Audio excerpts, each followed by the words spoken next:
Cinnamon rolls do not get much easier than this. Combine 2 cups of flour, 1/3 cup of sugar, and 4½ teaspoons of yeast. In a separate bowl, add 6 tablespoons of butter and 1½ cups of water and heat this in the microwave for about 40 seconds. Add your egg, water, and butter into your flour mixture and give this a stir. Then I added 2 more cups of flour and mixed it in, followed by ½ a cup of flour. And this is when it became a bit too thick to mix with the wooden spoon, so I flipped it out onto my clean countertop to mix by hand. I added an additional 1/4 cup of flour and kneaded this until it did not stick to clean fingers. Then floured my countertop and let the dough rest for about 10 minutes. Once it has rested, it is time to flatten out the dough. I started with my hands and then used my rolling pin.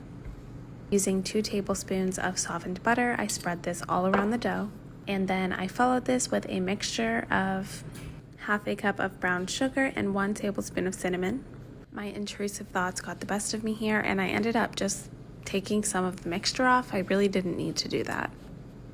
But then we can just go ahead and roll this up into a classic cinnamon roll.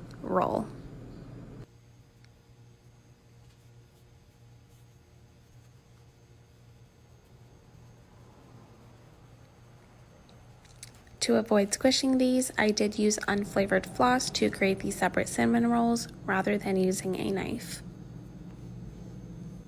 I placed these into a buttered dish and they baked in the oven at 350 degrees for 25 minutes. And while it was in the oven, I started to make the icing, which is very simple. I did 4 ounces of cream cheese at room temperature, 1/4 cup of butter also at room temperature, mashed them together with a fork. Then I added 1 cup of powdered sugar and 2 teaspoons of vanilla and gave that all one good mix. And here they are. I prefer to put my icing on while they're still warm, but that is up to you.